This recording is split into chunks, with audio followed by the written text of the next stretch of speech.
daño. Bienvenidos a Noticias Globovisión Salud, 30 minutos dedicados para el bienestar de toda la familia.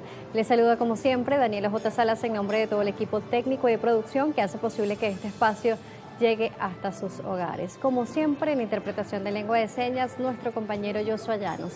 El día de hoy nos acompaña la doctora Criselis Gómez Bolívar, quien es médico gastroenterólogo, y estaremos hablando sobre la pancreatitis.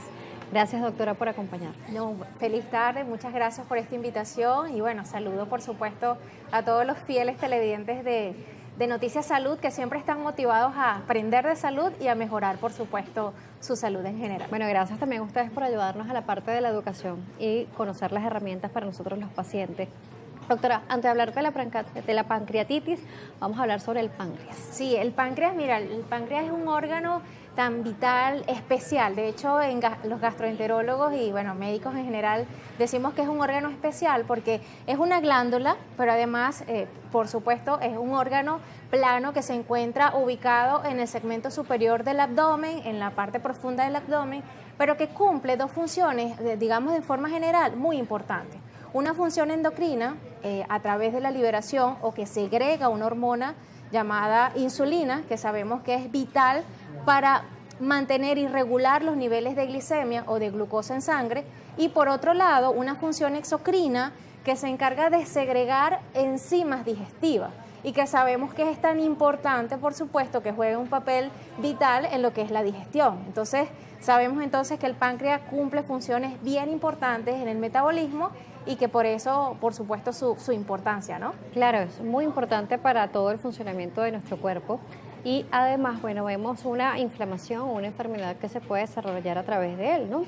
Pero vamos a ver cuáles son esos factores que pueden contribuir a su mal desarrollo o su mala evolución en lo que tiene que ver sus funciones. Sí, mira, la pancreatitis sin duda es una de esas patologías más temidas porque sabemos que puede ser progresivamente letal. O sea, cuando hablamos de que se presenta un cuadro de una inflamación, que no es más que esto, la pancreatitis no es más que una inflamación, sea aguda o crónica del páncreas, puede tener o desarrollar una mortalidad que va desde un 3 a un 5%.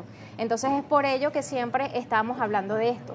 Uno de los factores de riesgo, como tú bien lo preguntas, pudiera ser la obesidad, la edad, por supuesto, el paciente que tiene cálculos o litiasis biliar, no solo a nivel de los canalículos o de los conductos biliares, sino también en la vesícula, ese paciente que consume mucho alcohol, que consume muchos medicamentos o ciertos medicamentos que van a predisponer o que pueden desarrollar las pancreatitis, y ese paciente que puede desarrollar una pancreatitis crónica además, que es la segunda, digamos la segunda clasificación, ese paciente que ya ha hecho una pancreatitis por primera vez y que puede desarrollar una pancreatitis crónica.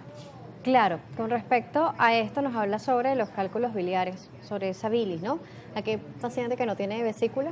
Sí, mira, de hecho, es una interesante pregunta porque hemos tenido pacientes que se le ha hecho una colelab o una resección de la vesícula y han quedado pequeños litos en ese conducto, ¿ok?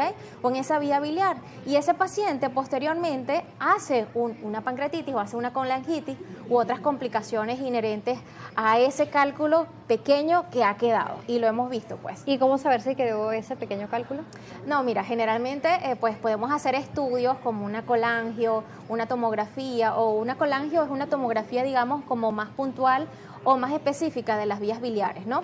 Pero realmente a través de la realización de una ecografía abdominal, que me parece una herramienta pues súper útil para los gastroenterólogos y médicos en general, podemos establecer si existe un lito, un calculito o una piedrita en esa vía biliar, ¿okay? Que queda remanente. Con respecto a la obesidad, ¿no? Hoy en día se están utilizando muchos tratamientos o inyecciones, por ejemplo, para tratamiento de la obesidad. Por ejemplo, estos inyectables que son para la diabetes, y justamente nos preguntaban si esto puede predisponer a una pancreatitis. Mira, realmente existen las plumas o lapiceros. Sí, existen muchos estudios en donde ya comenzamos a ver ciertos efectos adversos, ¿no? Por supuesto que cuando se utilizan este tipo de análogos, la intención es mejorar, o en un inicio era para mejorar la condición metabólica de un paciente diabético o con resistencia a la insulina, que por supuesto quiere perder peso.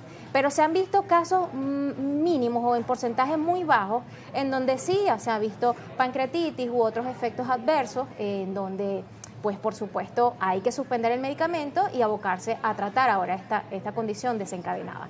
Pero son, digamos, porcentajes muy bajos, no creo que vale la pena decirlo como de primer lugar que lo condiciona, porque no es así. Por el contrario, sí hay otros medicamentos como la sulfamida, por ejemplo, medicamentos que se dan para pacientes con patologías inmunes o inmunológicas, antihipertensivos, que sí pueden estar asociados directamente a una pancreatitis aguda. Vamos a irnos a la primera pausa aquí en Noticias Globovisión Salud. La doctora Clicelis Gómez Bolívar nos sigue acompañando, médico gastroenterólogo.